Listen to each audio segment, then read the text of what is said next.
ತೊಂಬತ್ತರ ದಶಕದ ಕನ್ನಡ ಚಿತ್ರ ಎಂದರೆ ತಕ್ಷಣ ನೆನಪಿಗೆ ಬರೋದು ಹೊಟ್ಟೆ ಹುಣ್ಣಾಗಿಸುವಂಥ ಹಾಸ್ಯ ಚಿತ್ರಗಳು. ಇಡೀ ಕುಟುಂಬ ಒಟ್ಟಿಗೆ ಕುಳಿತು ಎಂಜಾಯ್ ಮಾಡಬಹುದಾದ ಇಂಥ ಅದ್ಭುತ ಸಿನಿಮಾಗಳನ್ನು ನೀಡಿದ ಮಾಂತ್ರಿಕ ನಿರ್ದೇಶಕ ಅಂದರೆ ಅದು ಪಣಿ ರಾಮಚಂದ್ರ. ಅನಂತ್ನಾಗ್ ಅವರ ಕಾಂಬಿನೇಷನ್ನಲ್ಲಿ ಇವರು ನೀಡಿದ ಗಣೇಶ ಹೆಸರಿನ ಸರಣಿಯ ಸಿನಿಮಾಗಳನ್ನು ಇಂದಿಗೂ ಯಾರೂ ಮರೆಯಲು ಸಾಧ್ಯವಿಲ್ಲ. ಇವತ್ತಿನ ವಿಡಿಯೋದಲ್ಲಿ ನಾವು ಪಣಿ ರಾಮಚಂದ್ರ ಅವರು ನಿರ್ದೇಶನ ಮಾಡಿದಂಥ ಸಿನಿಮಾಗಳ ಬಗ್ಗೆ ಒಂದಷ್ಟು ಮಾಹಿತಿಯನ್ನು ನೋಡೋಣ. ಡಾಕ್ಟರ್ ಕೃಷ್ಣ 1989ರಲ್ಲಿ ಬಿಡುಗಡೆಯಾದ ಚಿತ್ರ. ಇದು ಪಣಿ ರಾಮಚಂದ್ರ ಅವರ ಮೊದಲ ಸಿನಿಮಾವಾಗಿತ್ತು. ವಿಷ್ಣುವರ್ಧನ್ ಮತ್ತು ತಾರಾ ನಟನೆಯ ಈ ಚಿತ್ರವು ಒಬ್ಬ ಪ್ರಾಮಾಣಿಕ ವೈದ್ಯನ ಸುತ್ತ ಸಾಗುವ ಕಥೆಯಾಗಿದ್ದು ಇಂದಿಗೂ ಇದು ತನ್ನ ಸರಳ ನಿರೂಪಣೆಯಿಂದ ಇಷ್ಟವಾಗುತ್ತದೆ. ಗಣೇಶನ ಮದುವೆ 1990ರಲ್ಲಿ ಬಿಡುಗಡೆಯಾಗಿತ್ತು. ಕನ್ನಡ ಚಿತ್ರರಂಗದ ಸಾರ್ವಕಾಲಿಕ ಅತ್ಯುತ್ತಮ ಹಾಸ್ಯ ಚಿತ್ರಗಳಲ್ಲಿ ಇದು ಮುಂಚೂಣಿಯಲ್ಲಿದೆ. ತೆಲುಗು ಲೇಖಕ ಮಲ್ಲಾದಿ ವೆಂಕಟಕೃಷ್ಣಮೂರ್ತಿ ಅವರ ಕಾದಂಬರಿ ಆಧಾರಿತ ಈ ಸಿನಿಮಾ ಬಾಡಿಗೆ ಮನೆಯಲ್ಲಿ ನಡೆಯುವ ಗಲಾಟೆಗಳು ಮತ್ತು ಅನಂತ್ನಾಗ್ ಮತ್ತು ವಿನಯಾ ಪ್ರಸಾದ್ ಅವರ ಅದ್ಭುತ ಕೆಮಿಸ್ಟ್ರಿಯಿಂದ ಬ್ಲಾಕ್ ಬಾಸ್ಟರ್ ಹಿಟ್ ಆಗಿತ್ತು. ಗೌರಿ ಗಣೇಶ 1991ರಲ್ಲಿ ಬಿಡುಗಡೆಯಾದ ಚಿತ್ರ.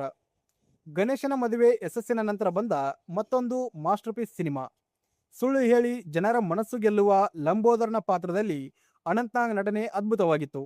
ಮಾಸ್ಟರ್ ಆನಂದ್ ಅವರ ಬಾಲನಟನೆ ಕೂಡ ಈ ಚಿತ್ರದ ಹೈಲೈಟ್ ಆಗಿತ್ತು.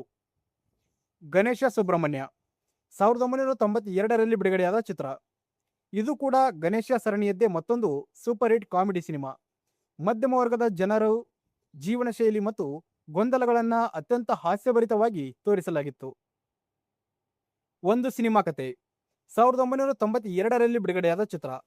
ಸಿನಿಮಾ ರಂಗದಲ್ಲೇ ಇರುವ ಕಷ್ಟ ಸುಖಗಳು ಹಾಗೂ ಸಿನಿಮಾ ನಿರ್ಮಾಣದ ಹಿನ್ನೆಲೆಯನ್ನು ಹಾಸ್ಯದ ಮೂಲಕ ವಿಡಂಬನೆ ಮಾಡಿದ ವಿಶಿಷ್ಟ ಪ್ರಯೋಗ ಇದಾಗಿತ್ತು. ಊರ್ವಶಿ ಕಲ್ಯಾಣ 1992ರಲ್ಲಿ ಬಿಡುಗಡೆಯಾದ ಚಿತ್ರ. ಕೌಟುಂಬಿಕ ಮೌಲ್ಯಗಳು ಹಾಗೂ ಕಾಮಿಡಿಯನ್ನ ಸಮ ಪ್ರಮಾಣದಲ್ಲಿ ಬೆರೆಸಿ ಸಿದ್ಧಪಡಿಸಿದ ಮತ್ತೊಂದು ಸುಂದರ ಚಿತ್ರ ಇದಾಗಿತ್ತು.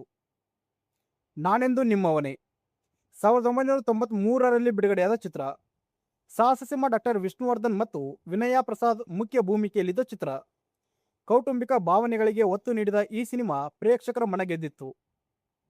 ಗಣೇಶನ ಗಲಾಟೆ 1995ರಲ್ಲಿ ಬಿಡುಗಡೆಯಾದ ಚಿತ್ರ.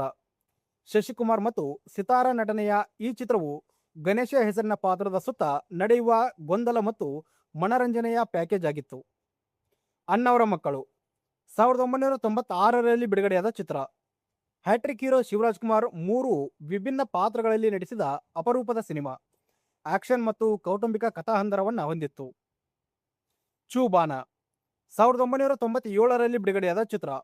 ಡೈನಾಮಿಕ್ ಸ್ಟಾರ್ ದೇವರಾಜ ನಟನೆಯ ಈ ಸಿನಿಮಾ ಪಣಿ ರಾಮಚಂದ್ರ ಅವರ ರೆಗ್ಯುಲರ್ ಕಾಮಿಡಿ ಶೈಲಿಗಿಂತ ವಿಭಿನ್ನವಾಗಿ ಕೊಂಚ ಸಸ್ಪೆನ್ಸ್ ಮತ್ತು ಆಕ್ಷನ್ ಎಲಿಮೆಂಟ್ ಅನ್ನು ಒಳಗೊಂಡಿತ್ತು.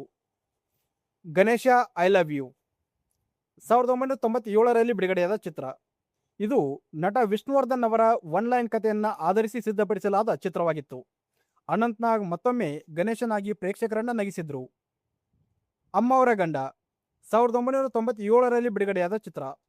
ಶಿವರಾಜ್ ಕುಮಾರ್ ನಟನೆಯ ಈ ಸಿನಿಮಾ ಪತಿ ಪತ್ನಿಯ ನಡುವಿನ ಸಣ್ಣ ಪುಟ್ಟ ಜಗಳಗಳು ಮತ್ತು ಅಹಂಕಾರದ ಸುತ್ತ ಸಾಗುವ ಕೌಟುಂಬಿಕ ಮನರಂಜನಾ ಚಿತ್ರವಾಗಿತ್ತು. ಗಣೇಶ ಮತ್ತೆ ಬಂದ 2008ರಲ್ಲಿ ಬಿಡುಗಡೆಯಾದ ಚಿತ್ರ. ಬಹಳ ವರ್ಷಗಳ ನಂತರ ಪಣಿ ರಾಮಚಂದ್ರ ಅವರು ವಿಜಯ ರಾಘವೇಂದ್ರ ಪ್ರಧಾನ ಪಾತ್ರದಲ್ಲಿಟ್ಟುಕೊಂಡು ನಿರ್ದೇಶನ ಮಾಡಿದಂಥ ಚಿತ್ರವಾಗಿತ್ತು. ಹಳೆಯ ಗಣೇಶ ಸರಣಿಯ ನೆನಪುಗಳನ್ನು ಮರುಕಳಿಸುವ ಪ್ರಯತ್ನ ಇದಾಗಿತ್ತು. ಪಣಿ ರಾಮಚಂದ್ರ ಅವರು ಕೇವಲ ಸಿನಿಮಾಗಳನ್ನಷ್ಟೇ ಅಲ್ಲದೆ ಕಿರುತೆರೆಯಲ್ಲಿ ದಂಡಪಿಂಡಗಳು, ದೇವರು ಸಾರ್ವಕಾಲಿಕ ಸೂಪರ್ ಹಿಟ್ ಧಾರಾವಾಹಿಗಳನ್ನು ಕೂಡ ನೀಡಿದ್ದಾರೆ. ಮಧ್ಯಮ ವರ್ಗದ ಸಮಾಜದ ಮೌಲ್ಯಗಳನ್ನು ವ್ಯಂಗ್ಯ ಮತ್ತು ಹಾಸ್ಯದ ಮೂಲಕ ತಿಳಿಸಿಕೊಡುವುದು ಇವರ ಸಿನಿಮಾಗಳ ದೊಡ್ಡ ವಿಶೇಷತೆಯಾಗಿತ್ತು. ಇವುಗಳಲ್ಲಿ ನಿಮ್ಮ ಫೇವರೇಟ್ ಸಿನಿಮಾ ಯಾವುದು ಅನ್ನೋದನ್ನು ಕೆಳಗಡೆ ಕಮೆಂಟ್ ಮಾಡಿ ತಿಳಿಸಿ. ವಿಡಿಯೋ ಇಷ್ಟ ಆದರೆ ಲೈಕ್ ಮಾಡಿ ಮತ್ತು ಚಾನಲ್ಗೆ ಹೊಸಬರಾಗಿದ್ದರೆ ಸಬ್ಸ್ಕ್ರೈಬ್ ಆಗಿ. ಸಿಗೋಣ ಮುಂದಿನ ವಿಡಿಯೋದಲ್ಲಿ. ಅಲ್ಲಿವರೆಗೂ ನಮಸ್ಕಾರ.